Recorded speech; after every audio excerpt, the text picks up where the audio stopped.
Tomato ಮತ್ತು ಬೆಂಡಿ ಒಂದೇ ದಿನ ಬಿಡ್ಸೋದು ಇಟ್ಕೊಂಡು ಸ್ವಲ್ಪ ತಪ್ಪು ಮಾಡಿಬಿಟ್ಟೆ. ಸಂಜೆ 7 ಗಂಟೆವರೆಗೂ ಆಗೋಯ್ತು. ಕೆಲಸದವರು ಸ್ವಲ್ಪ ಕಮ್ಮಿನೇ ಬಂದಿದ್ದು. ಹಿಂದಿನ ದಿನ ಟಮಾಟಾಗೆ ಮದ್ದೊಡ್ಕೋಬೇಕಿತ್ತು ಸೀಡ್ಸ್ಗೆ.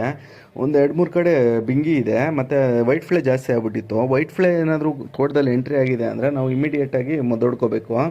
ಇಲ್ಲ ಅಂದರೆ ಅದು ತೋಟನ ಎಲ್ಲ ಮುದ್ರಿಸ್ಬಿಡುತ್ತೆ. ಅದರಿಂದ ಈಗ ನಾನು ಸ್ಪ್ರೇ ಮಾಡ್ತಿರೋ ಗಿಡಗಳಿಗೆ 40 ದಿನ ಆಗಿದೆ. ಇನ್ನೊಂದು 25 ದಿನದಲ್ಲಿ ಶಾಂಪಲ್ ಆಗುತ್ತೆ. ಈಗ ನಾಟಿ ಬಂದು 3 ಸಲ ಮಾರ್ಕೆಟ್ಗೆ ಹೋಗಿದೆ. ಎಲ್ಲ 100-150 ರೇಟ್ಸು. ಬಿಡ್ಸೋಕ್ಕೂ ಕೆಲಸದವ್ರದ್ದು ಬರಲ್ಲ. ರೇಟ್ಸ್ ಮಾತ್ರ ಎಷ್ಟೇ ಡೌನಲ್ಲಿ ಇದ್ರೂ ಒಂದು ಬೆಳೆ ಆಗಿದ ತಕ್ಷಣ ನೆಕ್ಸ್ಟ್ ಬೆಳೆ ಏನು ಮಾಡೋಣ ಅನ್ನೋದ್ರ ಬಗ್ಗೆ ಮನಸ್ಸೋಗುತ್ತೆ. ಏನು ಮಾಡೋಕ್ಕಾಗಲ್ಲ. ನೀರು ನೋಡಿಕೊಂಡು ಭೂಮಿ ನೋಡಿಕೊಂಡು ಸುಮ್ಮನೆ ಇರೋದಕ್ಕಾಗಲ್ಲ.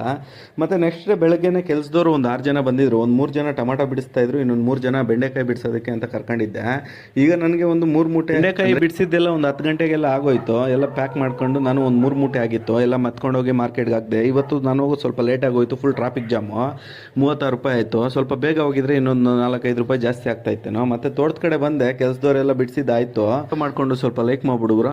ಕೆಲಸದವರು ಇದ್ರು ಎತ್ಕೊಂಬರೋದಕ್ಕೆ ಅಂತ. ಸ್ವಲ್ಪ ಜಾಸ್ತಿ ಆದಾಗ ನಾನು ಹೋಗಿ ಎತ್ಕೊಂಬರ್ತಾ ಇದ್ದೆ. ಮತ್ತೆ ಟ್ರೇಗಳಿಗೆಲ್ಲ ತುಂಬ್ಕೊತಾ ಇದ್ದೆ. ನಾನೀಗ ಎಲ್ಲ ಆಫ್ ಕಲರ್ ಕೇಳ್ತಾ ಇರೋದು. ಟೆಂಪೋ ಅವ್ರಿಗೆ 200 ಟ್ರೇ ಹಾಕಿ ಅಂದರೆ ಅವರು 120 ಟ್ರೇ ಹಾಕಿದ್ರು. ಅದು ಒಂದು ಟೆನ್ಷನ್ ಬಂತು. ಲೇಟ್ ಆಗೋಯ್ತು. ಬೆಳಗ್ಗೆ ಬೆಂಡೆಕಾಯಿ ಕಿತ್ತಿದ್ದು ಎಲ್ಲ.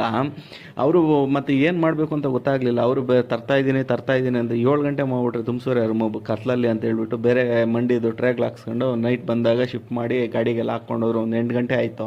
ಟಮಾಟ ಇದುವರೆಗೂ ಒಂದು 3 ಕೊಯ್ಲು ಆಗೈತೆ. 3 ಕೊಯ್ಲು 100-150. ಈ ರೇಟ್ಗಳು ಬಂದರೆ ನಮಗೆ ಸ್ಟಾರ್ಟಿಂಗಿಂದ ಮಾಡಿರೋ ಕೆಲಸದವ್ರಿಗೆ ಲೇಬರ್ ಕೊಟ್ಟಿರೋ ಚಾರ್ಜಸ್ಸೇ ಬರೋದಿಲ್ಲ. ನಮ್ಮ ಕಷ್ಟ, ನಮ್ಮಿದು ಮತ್ತು ಬಂಡವಾಳ, ನಾರ್ಗೆ ಹಾಕಿರೋದು, ಪೆಸ್ಟಿಸೈಡ್ಸು ಇವೆಲ್ಲ ಇನ್ನೇನು ಗುರುಗಳದ್ದು ಎಲ್ಲ ಬರಬೇಕಂದ್ರೆ ನಮಗೆ ಅಟ್ಲೀಸ್ಟ್ ಒಂದು 300 ಆದರೂ ಹೋಗ್ಬೇಕು ಟ್ರೇ. ಇಲ್ಲ ಅಂದರೆ ನಮಗೇನು ಸಿಗೋದಿಲ್ಲ. ಇದಕ್ಕೆ ಮುಂಚೆ 2 ಬೆಳೆ ಮಾಡಿದ್ದೆ. 2 ಬೆಳೆನೂ ಒಂದು ಬೆಳೆ ಬಂಡವಾಳ ಆದರೂ ಹೋಯ್ತು, ಇನ್ನೊಂದು ಬೆಳೆ ಇದ್ದದ್ದು ಕಿತ್ಕೊಂಡೋಯ್ತು. ಇವತ್ತು ಎಲ್ಲ ಕೀಳೋಕ್ಕಾಗಲಿಲ್ಲ. ನೆಕ್ಸ್ಟ್ ಡೇ ಬೆಳಗ್ಗೆನೇ ನಮಗೆ ಸೀಡ್ ಟಮಾಟಾಗೆ ಗೊಬ್ಬರ ಹಾಕಬೇಕಿತ್ತು. ಮೂಟೆ ಗೊಬ್ಬರ ಹೋಲ್ಸೇಲ್ ಹಾಕೋದು.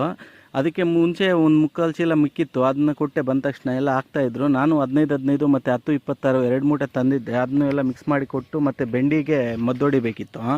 ನನಗೆ ಸೀಡ್ ಜಾಸ್ತಿ ಆಗಿತ್ತು ಮತ್ತು ಅಲ್ಲಲ್ಲಿ ಹಸಿರು ಹುಳ ಕಾಣಿಸ್ತಾ ಇತ್ತು. ಅದರಿಂದ ಇವಾಗ ಸ್ಪ್ರೇ ಮಾಡ್ತಾ ಇರೋದು. ನಾನೀಗ 3ನೇ ಸ್ಪ್ರೇ ಮಾಡ್ತಾಯಿದ್ದೀನಿ. ಇದುವರೆಗೂ ಒಂದು 5 ಕೊಯ್ಲು ಕೊಯ್ದಿದ್ದೀನಿ. ಏನು ಪರವಾಗಿಲ್ಲ. ರೇಟ್ 25-40ವರೆಗೂ ಮುಟ್ಟಿದೆ. ಒಂದು ಈ ಥರ ಬೆಂಡಿ ಬೇರೆ ಬೇರೆ ತರಕಾರಿಗಳೇನಾದರೂ ಬೆಳೆದ್ರೆ ಸ್ವಲ್ಪ ಬಂಡವಾಳಗಳು ಕಮ್ಮಿನೇ ಬೀಳೋದು. ರೀಸನ್ನು ನಮಗೆ ಔಷಧಿಗಳು ಅಷ್ಟೊಂದು ಬೀಳೋದಿಲ್ಲ ಮತ್ತು ಗೊಬ್ಬರಗಳದ್ದು ಅಷ್ಟೊಂದು ಬರೋದಿಲ್ಲ. ಲೇಬರು ಕಮ್ಮಿ ಬೀಳ್ತಾರೆ. ಕಾಯಿ ಬಿಡಿಸೋದಕ್ಕಷ್ಟೇ ಇದಿರುತ್ತೆ. ಮತ್ತು ಸೀಡ್ಗೆ ಎಲ್ಲ ಗೊಬ್ಬರ ಹಾಕಿದ್ದಾಯಿತು. ಮತ್ತು ಈ ಮಿಕ್ಕಿರೋ 20 ಸಾಲ ಕಿತ್ಕೊಂಡು ಮತ್ತು ತೋಟ ಎಲ್ಲ ಒಂದ್ಸಲಿ ಎಲ್ಲ ಹಾಯಿಸ್ಕೊಂಡ್ಬಿಟ್ರಿ. ಎಲ್ಲ ಯಾವ್ದು ಕಲರ್ ಬಂದಿದೆ ಎಲ್ಲ. ಮತ್ತು ಗೊಬ್ಬರ ನೋಡಿ, ಇದಕ್ಕೆ ಮುಂಚೆ ಹಾಕಿದ್ವಿ ಸೀಡ್ಸ್ಗೆ, ಅದೇ ಹೋಲ್ಸಲ್ಲಿ ಇವಾಗ ಹಾಕ್ಸಿರೋದು. ಇದೇನೆಂದರೆ ನಾವು ಗಿಡಕ್ಕೆ ಬುಡಕ್ಕೂ ಕೊಡ್ತೀವಿ. ಇದು ಒಂದು 15 ದಿನ ಕೆಲಸ ಮಾಡುತ್ತೆ. ಡ್ರಿಪ್ ಗೊಬ್ಬರ ಆದರೆ 1 ವೀಕ್ ಕೆಲಸ ಮಾಡುತ್ತೆ ಅಷ್ಟೇ. ಇವತ್ತು ಒಂದು 200 ಟ್ರೇ ಸಿಕ್ತು. ನೆನ್ನೆ ಒಂದು 250. ಪರವಾಗಿಲ್ಲ. ರೇಟ್ ಒಂದು 200ವರೆಗೂ ಹೋಗ್ತಿದೆ. ಮತ್ತು ನೆಕ್ಸ್ಟ್ ಡೇ ಬೆಳಗ್ಗೆನೇ ಬೆಂಡೆಕಾಯಿ ಕಿತ್ಕೋಬೇಕಿತ್ತು. ಎಲ್ಲ ಬಿಡಿಸ್ಕೊಂಡ್ವಿ. ಇದು ಒಂದು 6ನೇ ಸಲ